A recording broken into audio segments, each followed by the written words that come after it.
सबसे पहले नीलू जी का धन्यवाद कि उन्होंने एनजीओ फॉरेन फंड से जो देश में खतरे हैं उसको भांपते हुए उन्होंने कहा कि इस वीडियो को मैं प्रायोजित करना चाहती हूँ। तो उन्होंने इसको प्रायोजित किया, इसके लिए उनका बहुत धन्यवाद।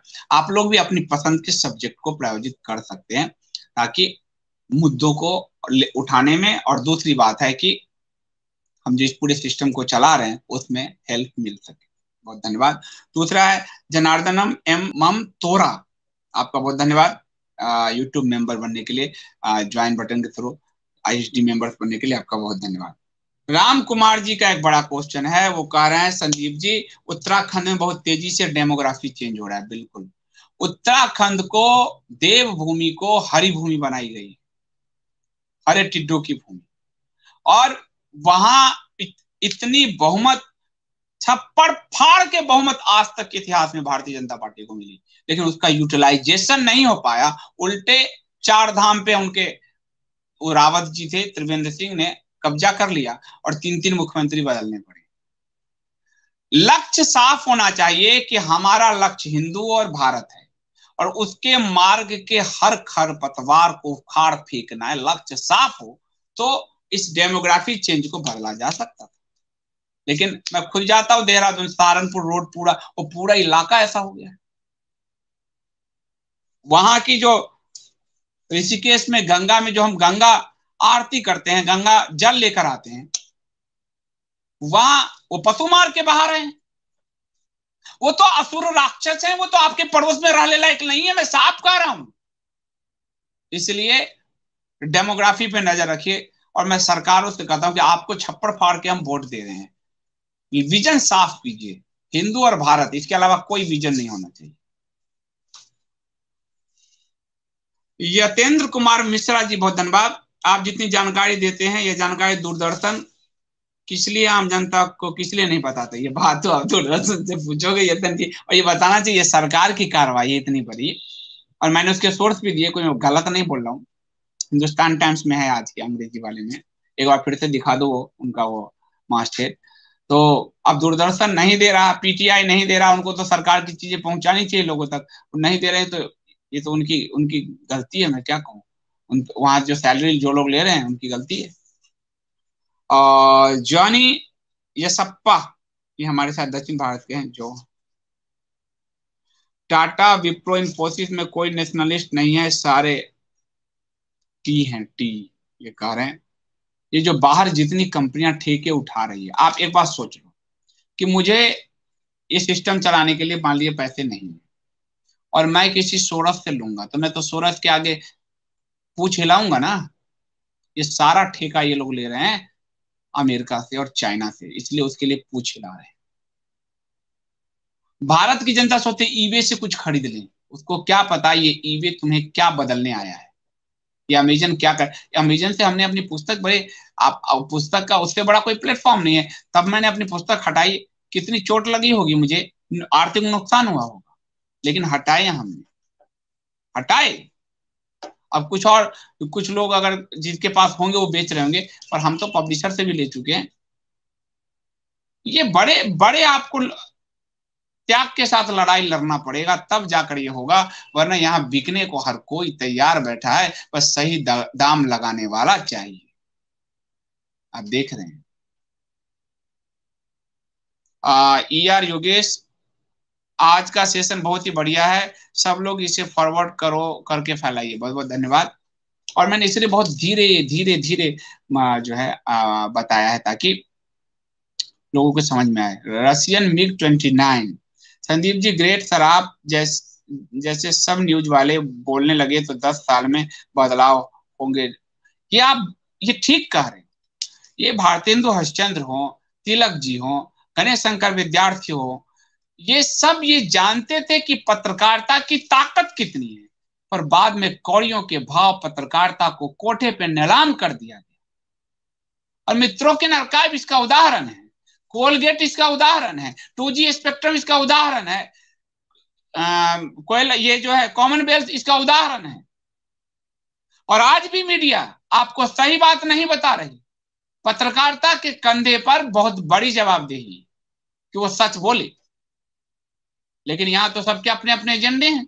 दूरदर्शी भारत, संदीप सर, इस तरह की जितनी कार्रवाई हो रही है उसका इंडेक्सिंग हो सकता है क्या? इंडेक्सिंग तो मैं नहीं करा पाऊंगा, पर ये खबरें आपको indiaspeaksdaily.com पे मैं रेगुलर दे रहा हूँ। आप ऐप डाउनलोड कर लीजिए और आप उस खबरों को पढ़िए और अपने हिसाब से इंडेक्सिंग कीजिए। मुझसे कितना काम लोगे? आप सबको करना होगा, कुछ लोग एक दो लोगों से नहीं होगा, सबको कुछ ना कुछ करना होगा। indiaspeaksdaily.com पे मैं वो खबर आपको एक जगह दे रहा हूँ, अब उसको आप लोग करिए। वीडियो में जानकारी दे रहा हूँ, इसको मैक्सिमम लोगों तक ले जाइए। यहाँ बहुत रिसोर्स नहीं है, इस रिसोर्स को मैं जानता हूं कैसे चलाता हूं। तो चीजें दे रहा हूं, उसको आप ले जाइए, और वो दे रहा हूं एक जगह सेलेक्ट कर। इसलिए indiaspeaksdaily.com का ऐप 5 MB का कम से कम आप लोग रख लीजिए। ओम, बहुत बहुत धन्यवाद आपका। केंद्रीय सरकारों में विदेशी फंडिंग रोकना सराहनीय है और इससे सरकार के राष्ट्रवादी सोच का प्रचार देता है, परंतु बीजेपी सरकारों का हमारे मंदिर के प्रति नकारात्मक तो समझ नहीं आता। नकार वो मंदिर पे तो मैंने आपको कल बताया ही था। मुझसे आप यही निष्पक्षता की उम्मीद कर सकते हैं। अच्छा को अच्छा कहूंगा, बुरा को बुरा कहूंगा। यदि आपके मन में उसके प्रति दूसरे भाव हैं तो आपको मेरी बात बुरी लगेगी, यदि आपके मन में वही भाव हैं जो मैं कह रहा हूं तो आपको मेरी बात अच्छी लगेगी। लेकिन मैं उससे अपने सच को नहीं छोड़ सकता, क्योंकि मैं वोटर होने के साथ साथ एक पत्रकार भी तो हूं, और मैं आपको सच नहीं बताऊंगा तो मैं खुद से भी जी नहीं पाऊंगा। आपको साफ साफ बताना मेरा कर्तव्य है। ये एक आप कहिए कि एक जवाबदेही। अनिमा तिवारी जी, बहुत धन्यवाद। संजीव जी, हम बोलते हैं कि विश्व गुरु भारत कब बनेगा, पर विश्व कल्याण की भावना है कितने लोगों में? सही बात, बिल्कुल सही बात। कुछ सनातनी साधु, कुछ आप जैसे लोग, बस कैसे बनेगा? बनेगा, क्योंकि अनिमा जी, मैंने आपको आज आप जाने भी संदीप देव पे आप शायद नहीं आती हैं।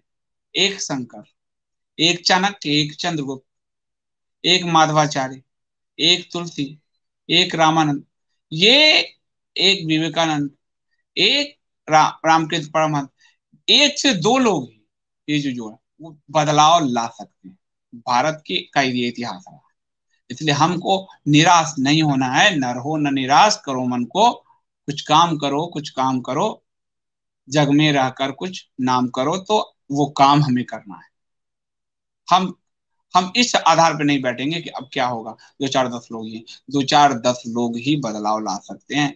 एक चंद्रगुप्त और एक चाणक्य मिलकर बदलाव ले आए और मौर्य साम्राज्य की नींव रख दी। एक माधवाचार्य और हरिहर बुक्का ने मिलकर विजयनगर साम्राज्य को स्थापित कर दिया। एक कृष्ण और एक अर्जुन ने मिलकर धर्म की स्थापना कर दी। तो दो लोग चार लोग ही काफी होते, बाकी जब आंदोलन पैदा होगा तो लोग, लाखों लोग साथ में आएंगे। श्रीनिवास श्रीधर जी, बहुत धन्यवाद। एनजीओ नो ज्ञान organization, thanks for your service, thank you so much. बात तो ठीक है। वहाँ अब आप देख रहे हो ना, कई राष्ट्रवादी भी बिल्कुल वामपंथियों के तर्ज पर कि हम कोविड में भोजन कराएंगे, अनाथालय में फंड देंगे और पैसे, ये बड़ा बेकार का धंधा शुरू हो गया। इस धंधे को पहचानना होगा, और उसका भी मिसयूज हो रहा है। अनाथालय में पैसे नहीं जा रहे, जेब में जा रहे हैं। कल्याण बिकमिंग सनातन, एफसीआरए फिर कैसे आया जब सुप्रीम कोर्ट ने अपना टांग अड़ाया? एफसीआरए फिर कैसे आया? सुप्रीम कोर्ट ने कहा कि आप फॉरेन फंड को रोक नहीं सकते, आने दो। तो सरकार ने जो ब्लैकलिस्ट किया है, सरकार उस पर निगरानी रख रही है। तो सुप्रीम कोर्ट ने कहा आने दीजिए, आप उसको रोक नहीं सकते। तो सरकार ये कहेगी कि ये तो गाइडलाइंस तोड़ रहे हैं, इन्होंने ये गतिविधि, तो वो रोकने का अधिकार सरकार का है, तो सरकार उस लाइन पे काम कर रही है। आदि योगी कह रहे हैं पत्रकारिता पत्रकारिता उनके लिए देवल धन कमाने का धंधा है। धन नाम यश, अपयश में भी यश ढूंढने वाले लोग, इसलिए वो धंधे चलाते हैं। यहाँ नहीं चलता। यहाँ तो आपको, आप भाजपा के समर्थक हैं तो आज आप खुश होंगे, कल आप रोएंगे। कांग्रेस के हैं तो आप रोएंगे। कभी कभी वो भी आपको बता दूंगा कि इन्होंने कुछ अच्छा काम किया है, जो अच्छा काम करें। पर राहुल गांधी कुछ कर नहीं रहा तो मैं कहां से बताऊं? उसके मुंह से तो नहीं बुलवा सकता ना। तो आपको साफ सुथरी पत्रकारिता चाहिए तो साफ सुथरा श्रोता भी चाहिए। कान में अगर हमने मैल जमा रखा है तो हमें नहीं सुनाई देगा। कान साफ रखेंगे तो चीजें साफ। और वक्ता को भी फिर ताकत मिलती है कि मेरे पाठक दर्शक इतने मैच्योर हैं कि वो सच स्वीकार करने को तैयार हैं, इसलिए मुझे केवल और केवल सच ही बोलना चाहिए। नीलम अवस्थी जी, बहुत धन्यवाद। नीलम जी तो आप देखिए रात में 11 बजे भी वो जर्नी विद संदीप देव पे आती है, तो मैं उनका बहुत धन्यवाद करता हूँ। और अहरनिश लगातार सनातन के प्रति उनकी जो आस्था है, मैं उनका बहुत नमन करता हूँ। बहुत धन्यवाद नीलम जी। संदीप जी, अगर पत्रकारिता निष्पक्ष होता तो इतना ज्यादा प्रोपगंडावादी मक्कारों की पैदाश नहीं होती है। तो बात आपने बिल्कुल ही सही कही। मैं तो सबूत के, आप मेरी पुस्तक पढ़ेंगे साजिश की कहानी, तो उसमें भी सबूत सारे पेश किए हैं मैंने। ये देखो भाई, ये एडिटर है और ये क्या कर रहा है, ये किसी के कोर्ट की फाइलिंग तैयार कर रहा है। पत्रकारों ने बहुत बर्बादी, सबने, चारों खानों, चारों चारों पायों ने खराब किया है। न्यायपालिका, लोकतंत्र तो न्यायपालिका, ब्यूरोक्रेसी, विधायिका और पत्रकारिता। पर पत्रकारों से एक उम्मीद थी कि बुद्धिजीवी हैं, पढ़े, मतलब वो समाज को जागृत करेंगे, पर वो तो अपना ही बेचने में लग गए। अपने ही बेचने में। कभी इस तरफ आप देखो, जो जब कांग्रेस थी तो सारे पत्रकार वो करते थे। आज हमारी भाजपा है तो देखिए आप कुछ पत्रकारों को आप देखते होंगे टीवी में, ममता पे कार्रवाई किया सीबीआई ने कोर्ट के आदेश से, और कहने लगे मोदी ने कराया सीबीआई, यानी भारत के प्रधानमंत्री की गरिमा भी खराब कर रहे हो, दिखा रहे हो कि भारत के प्रधानमंत्री की जेब में सीबीआई है। ऐसी मूढ़ पत्रकारिता, चापलूसी भरी पत्रकारिता के कारण पूरी गरिमा जो है एक विधायिका का भी खराब हो। तो मूर्ता तो पूरा ही है, आप मत कहिए।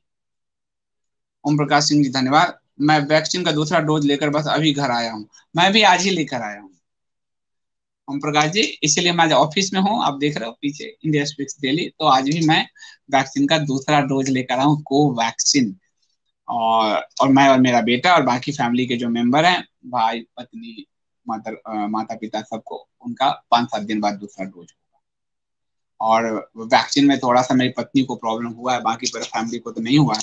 तो उनको थोड़ा क्या ठीक ठाक प्रॉब्लम हो गया है, तो इलाज उनका फिर चल रहा है। वैक्सीनेशन के बाद उनकी तबीयत बहुत ज्यादा खराब हो गई थी, तो अभी उनका इलाज चल रहा है, बाकी सब हम लोग ठीक है। यार योगेश, दूरदर्शन में सिर्फ अशोक श्रीवास्तव ही मुझे राष्ट्रवादी पत्रकार है, बाकी सब निकम्मे हैं। अशोक जी मेरे मित्र हैं, अच्छे इंसान है। एक बार आपको पता है अशोक जी का किडनैपिंग हो गया शाम पे वहां पे, तो उनकी भी कहानी, और किडनैपिंग मुंडे उनको मार देते, भगवान की कृपा से बच गए। वो अच्छे इंसान है, अच्छे पत्रकार है। अबोध इतना, क्या है नाम उनका, अबोध L T A. Sandeep ji, आपका प्रयास बहुत सराहनीय है। खेद इस बात का है कि राइटिस्ट लोग राइट वाले चैनल देखते हैं और लेफ्टिस्ट लोग लेफ्ट कंटेंट ही देखते हैं, सो नथिंग में चेंज। अब देखिए, ये तो देखने वालों पे है। मैं तो आपको सच ही बताऊंगा, ना मैं राइट होता हूँ ना लेफ्ट होता हूँ। राइट होता तो मंदिर की खबरें छुपा लेता आपसे। मैं और भी राइट विंगर्स की तरह मैं बंगाल पे चुप रह जाता। सुप्रीम कोर्ट में सरकार के जो अल्पसंख्यक आयोग को लेकर सरकार ने कहा, उस पर मैं भी चुप हो जाता। उस दिन मैं दिखा देता कंगना ने ये कहा, क्या जाता। तो मैं तो आपको बिल्कुल निष्पक्ष पत्रकारिता दे रहा हूँ। इसमें मैं अपने कर्तव्य पूरे कर रहा हूँ। एक जन्म में अपने कर्तव्य भी कर लें तो परमात्मा का आशीष मिल जाए। विशाल कोठारी जी बहुत दिनों बाद लाइव में आए, बाकी वो रेगुलर बाद में सुनते हैं, मैं उनका कमेंट पढ़ता रहता हूँ, कमेंट में देखता ही हूँ। बीजेपी भी बाहर भगवाधारी, अंदर से कांग्रेस से गई गुजरी निकली, हमारे मंदिर क्यों तोड़े जा रहे हैं, ये बात सबको चुभ रही है। और मंदिर बड़े पैमाने पे तोड़े गए, उसकी लिस्ट तक जारी हुई। और जो आप करें अंदर से कांग्रेस, वास्तव में जो शासन का तंत्र है वो कांग्रेसी तंत्र है 70 साल में। इसलिए यहाँ जो भी हुआ कांग्रेसीकरण ही हो गया। हर पॉलिटिकल पार्टी का कांग्रेसीकरण हुआ है, क्योंकि उससे एक सफलता देखती है पॉलिटिकल पार्टी को कि ये जो हरे टिड्डों को सहला के सफेद को पुचकार कर, ये जब 40 साल ये राज कर सकते हैं, तो हम तो 30 साल कर ही लेंगे। यही पैटर्न है। पैटर्न हिंदू साम्राज्य, हिंदू राष्ट्र, हिंदू हित नहीं है, मैक्सिमम सत्ता का है। और वो कांग्रेस से ही विचार आता है। ओम प्रकाश सिंह जी धन्यवाद। संदीप जी, पिस्टू ने अनाथालय के बच्चों का जो पैसा खाया एनजीओ का, क्या उस पिस्टू पर कार्रवाई करेंगे? क्या आपको कोई जानकारी है?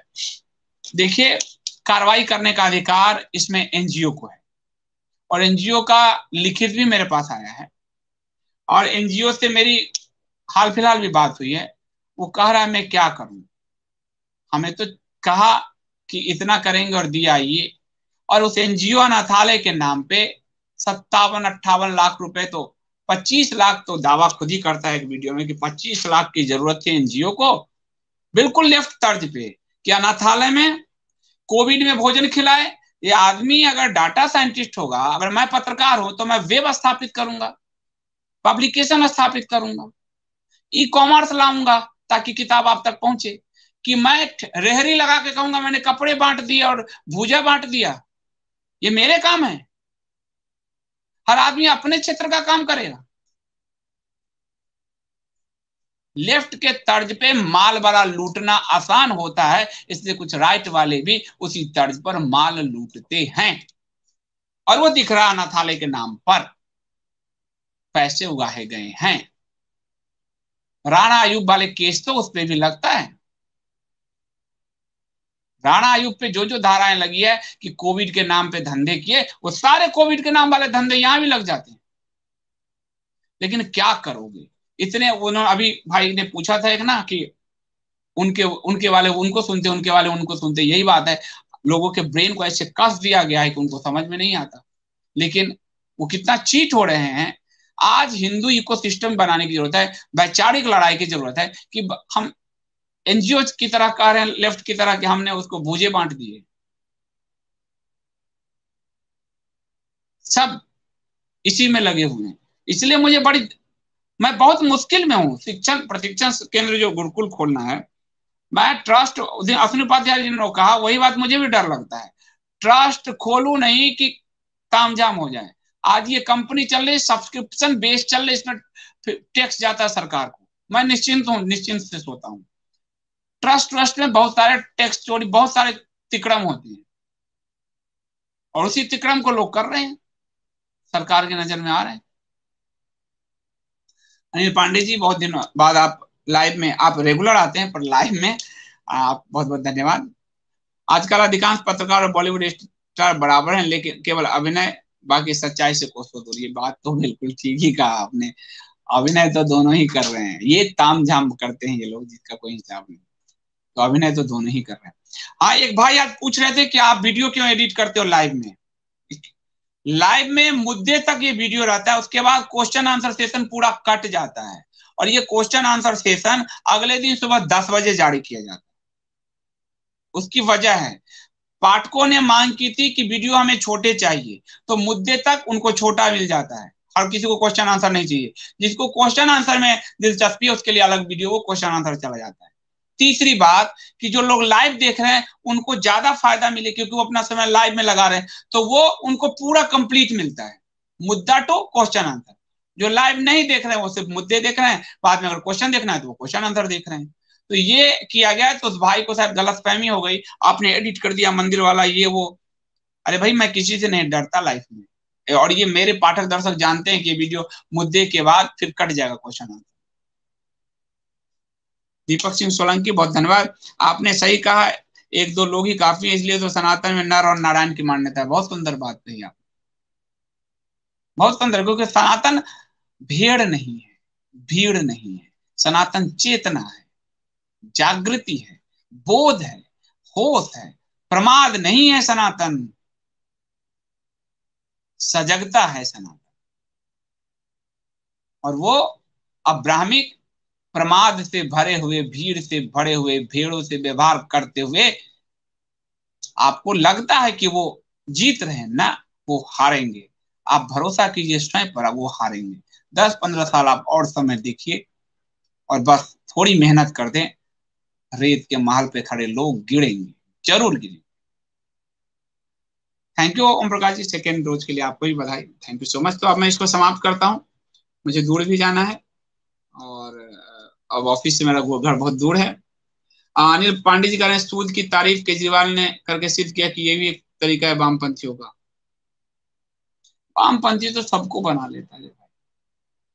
वो बहुत चालाक कुटिल होते हैं, बहुत चालाक और कुटिल। उनसे कुटिलता और चालाकी सीख सकते हो, ये बहुत बड़ी बात है। वो होते हैं, वो पढ़ने में मेहनती होते हैं। उनसे पढ़ने का मुकाबला कोई राइट विंगर नहीं कर सकता आज का, नहीं कर सकता।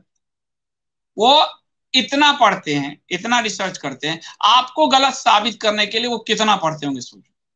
यहाँ तो सही को सही साबित करने की बात नहीं हो रही, यहाँ तो कहा जाता है भगवान सब बाद में आए। यहाँ तो पढ़ने की जरूरत ही नहीं है। ये महाजन, आपके पैर में चोट लग गई थी क्या? सुभाष जी का जरा नंबर ले लो, फोन कर लेना। 94209, मेरी बात भी करा देना। 9420, हमारे इतने अच्छे दर्शक पाठक हैं, मेंबर हैं। 94209 94698। सुभाष जी, मैं आपसे बात करूंगा, फोन करूंगा आपको। और कैसा है आपका पैर? हमारे पाठक, हमारे दर्शक, हमारी फैमिली है, इंडिया स्पीक्स डेली एक फैमिली है, कपोत मीडिया एक फैमिली है। तो मुझे आज पता चला, मुझे बहुत दुख हुआ और मैं सोच रहा था आपसे बात करूं, तो आज मैं आपको फोन करूंगा।